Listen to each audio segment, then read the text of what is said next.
হঠাৎ করে ঘুম থেকে উঠে জানতে পারলেন আপনার প্রিয় মানুষটা অন্য কারোর সাথে বিয়ে করে নিচ্ছে। আপনার ঠিক কেমন অনুভূত হবে? না, এর থেকেও কঠিন অনুভূতি কি জানেন? প্রিয় মানুষটার সাথে কথা দেওয়া ছিল আপনাকে বিয়ে করবে, কিন্তু বিয়ে করতে যেয়ে প্রস্তাব পাঠিয়ে জানতে পারলেন আপনার প্রিয় মানুষটা অন্য কাউকে বিয়ে করে নিচ্ছে। কেমন লাগবে?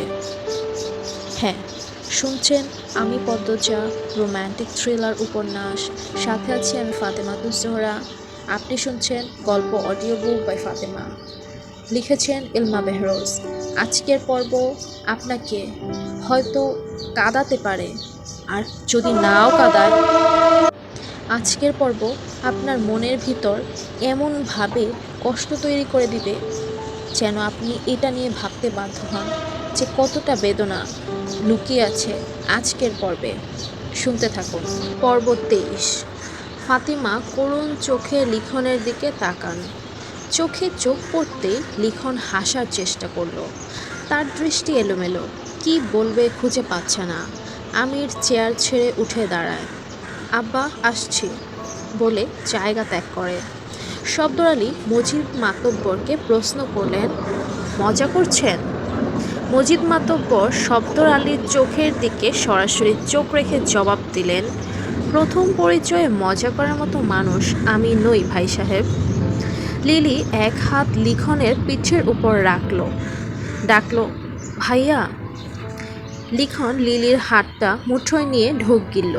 বলল, বিয়ে হবে না তো কি, বলেছি যখন দেখবই। ভাইয়া, তোর চোখে জল। লিখন দ্রুত হাতের উল্টো পাশ দিয়ে চোখের জল মুছল। পরিবেশ থম মেরে গেছে। কেউ কিছু বলার মতো খুঁজে পাচ্ছে না। লিলি অবাক চোখে তাকিয়ে আছে তার ভাইয়ার দিকে। পদ্মজা নামের মেয়েটাকে নিয়ে কত গল্প শুনেছে সে। মেয়েটা তার বয়সী শুনে লিলি খুব হেসেছিল। তার ভাইয়া এত ছোট মেয়ের প্রেমে পড়েছে। দিনগুলি কত সুন্দর ছিল। ম্যাট্রিক পরীক্ষার সময় বারবার খোঁজ নিয়েছে কবে পরীক্ষা শেষ হবে। যেদিন শেষ হলো সেদিন থেকেই শুটিং শুরু হলো। কথা ছিল এক সপ্তাহ পর থেকে শুরু হবে, কিছু জরুরি কারণে আগে শুরু হয়ে গেল, তাই আসতে কয়েকদিন দেরি হলো। মজিদ মাতব্বর স্তব্ধতা কাটিয়ে বললেন, বিয়েটা একটা দুর্ঘটনার জন্য খুব দ্রুত ঠিক হয়েছে। লিখন উৎসুক হয়ে জিজ্ঞাসা করলো, কি দুর্ঘটনা? ফরিনা সন্দিহান গলায় বললেন, তার আগে তুমি কও তো, পদ্মজার লগে কি তোমার প্রেম আসিল নাকি? লিখন ফরিনার প্রশ্নে বিব্রত বোধ করল। ধীর কণ্ঠে জবাব দিল, না, শুধু আমার পক্ষ থেকেই। লিখনের উত্তরে ফরিনা সন্তুষ্ট হলেন। শব্দর আলী কি দুর্ঘটনা ঘটেছিল জানতে চাইলেন। মজিদ মাতব্বর সময় নিয়ে ধীরে ধীরে সব বলেন। সব শুনে লিখন আশার আলো দেখতে পায়। ভাবে, এরকম একটা ঘটনা ঘটেছে, তাই অন্য কেউ পদ্মজাকে বিয়ে করবে না, এমনটা ভেবেই হয়তো পদ্মজার বিয়ে দিয়ে দেওয়া হচ্ছে। সে যদি এখনই বিয়ে করতে রাজি থাকে, তাকে ফিরিয়ে না দেওয়াই হতে পারে। আর পদ্মজা কি বিন্দুমাত্র ভালোবাসে না তাকে? বাসে, নিশ্চয়ই বাসে। লিখন নিজেকে নিজে সান্ত্বনা দেয়।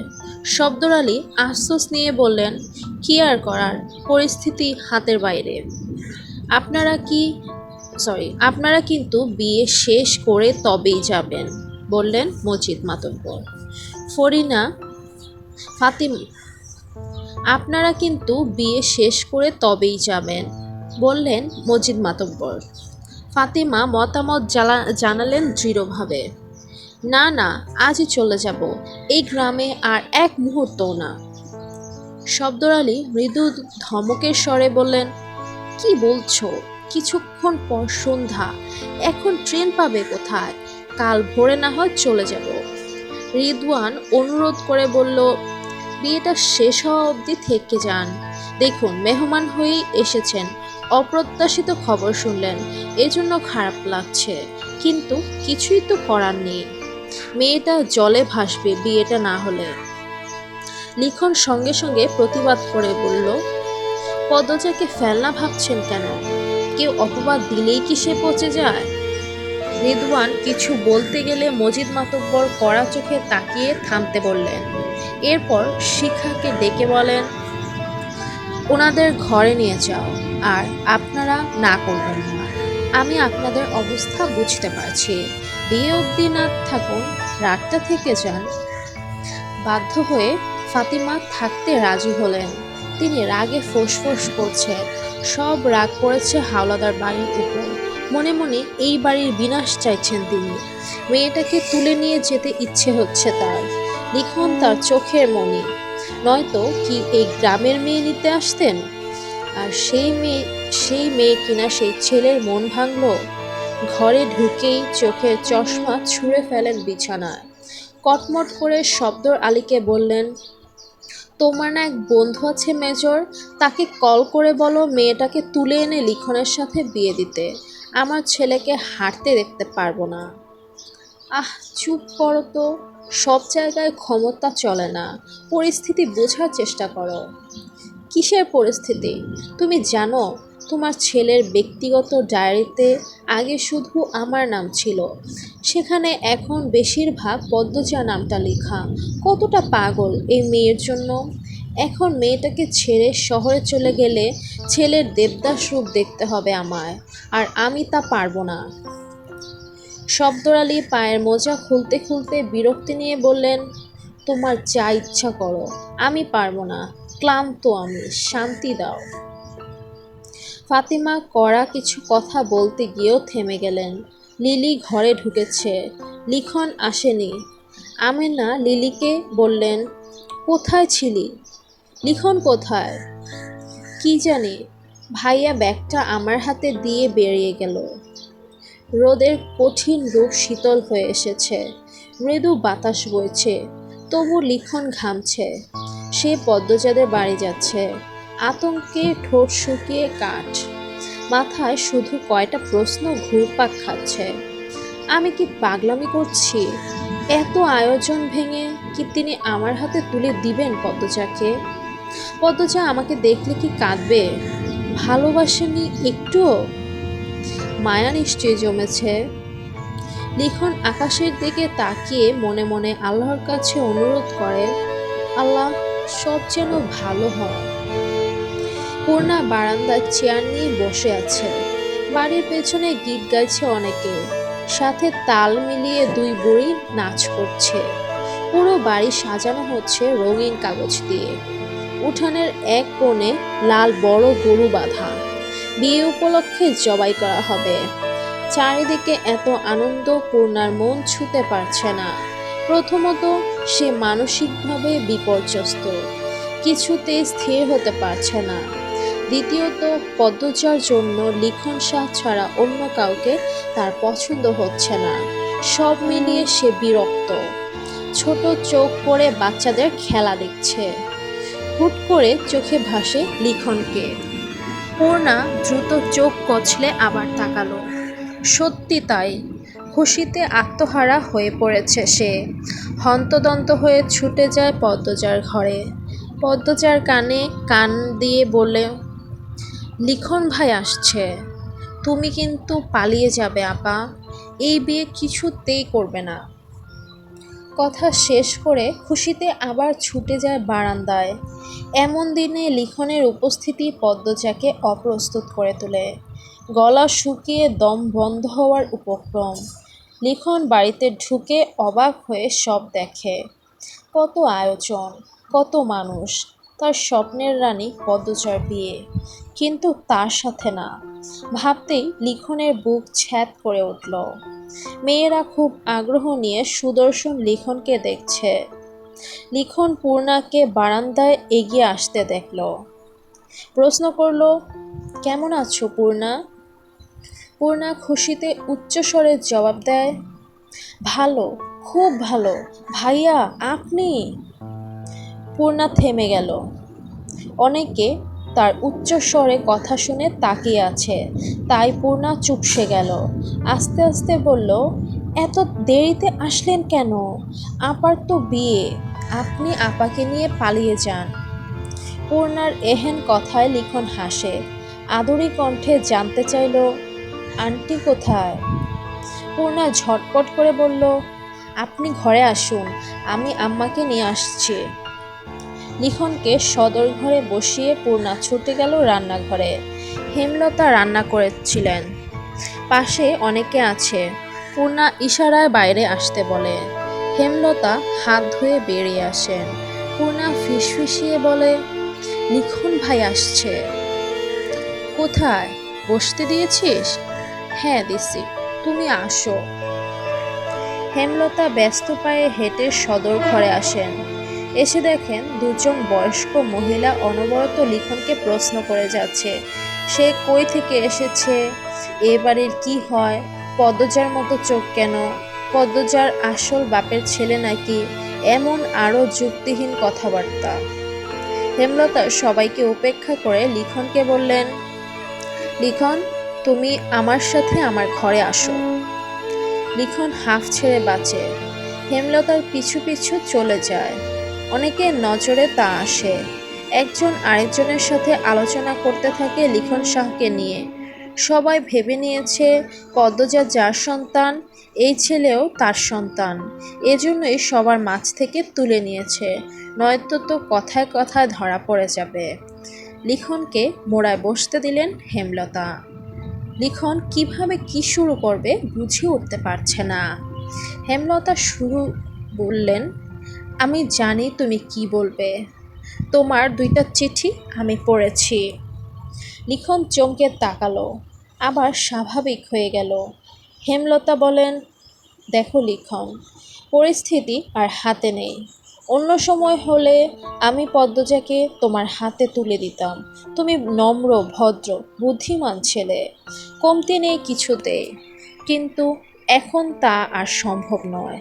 তবু পদ্মজা তোমাকে নিজের মুখে যদি চায়, আমি তাৎক্ষণিক তাকে তোমার হাতে তুলে দিব। কিন্তু সে চাইবে না, কারণ সে তোমাকে ভালোবাসে না। আমার কথাগুলো শুনতে কষ্ট পেও না। আমি সরাসরি কথা বলি।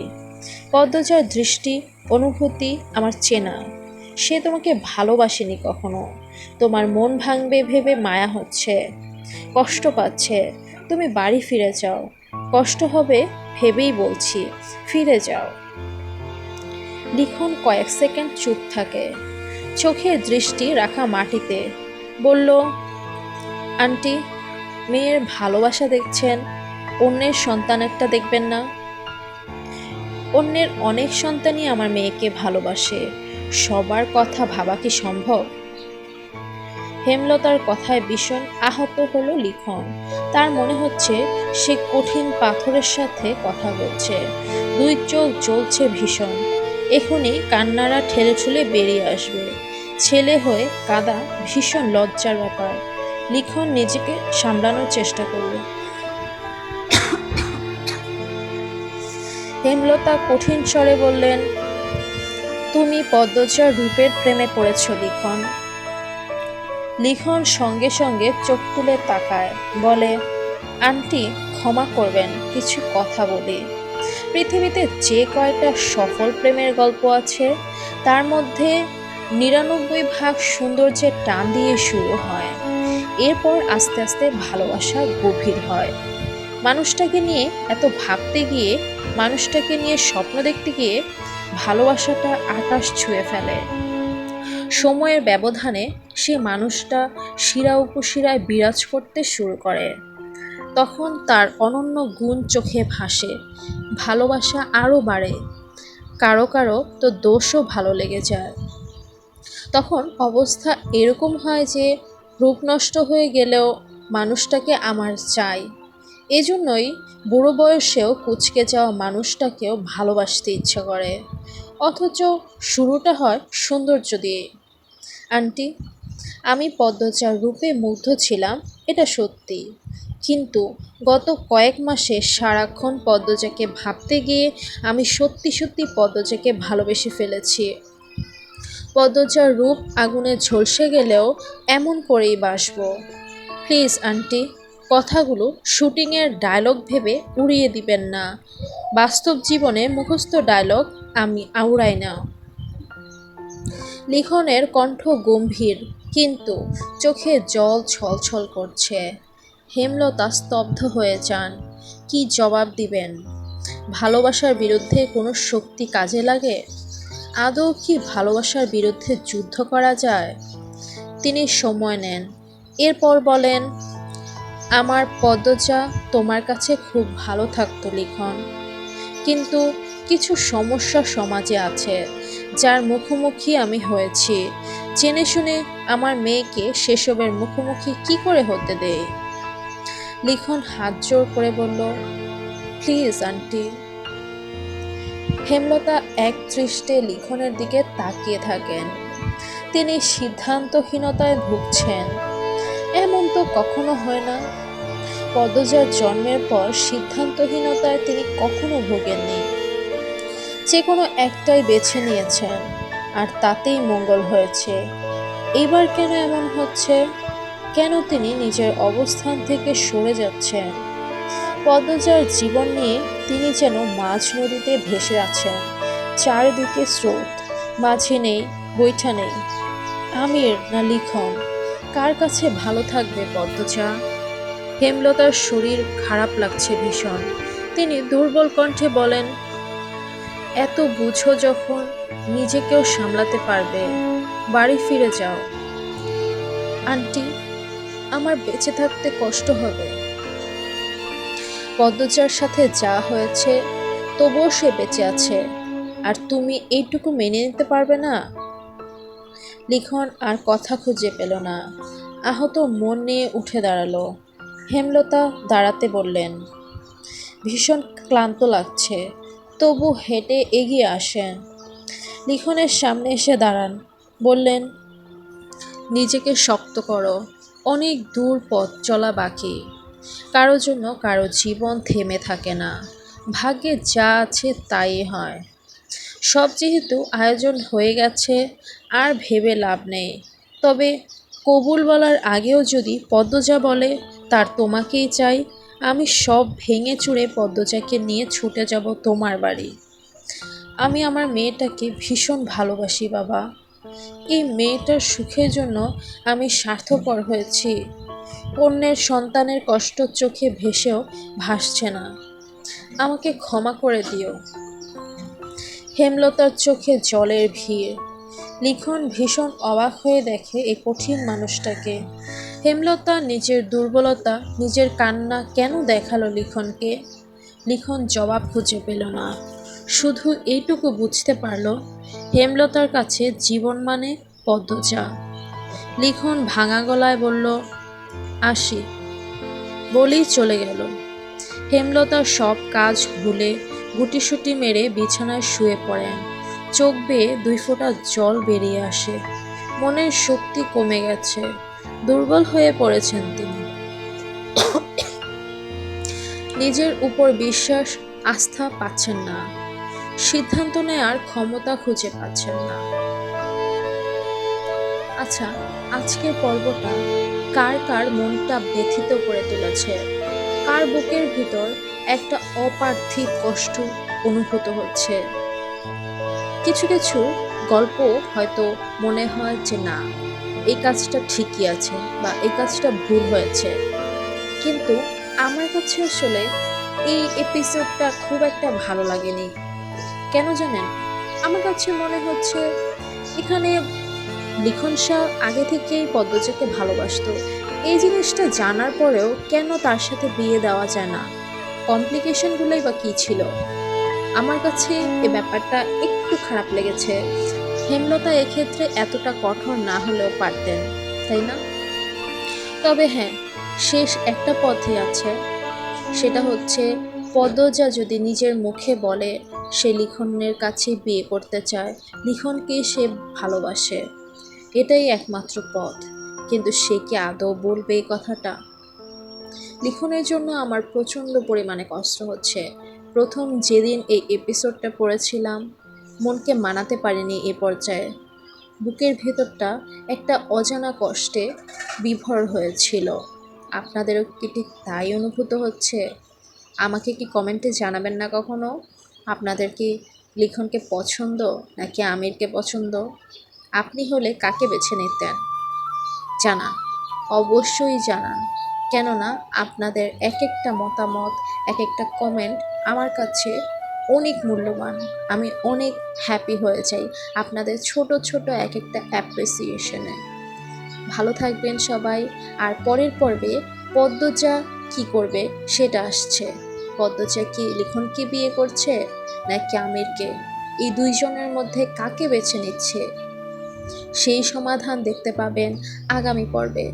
ভালো থাকবেন ততক্ষণ পর্যন্ত। আল্লাহ হাফেজ।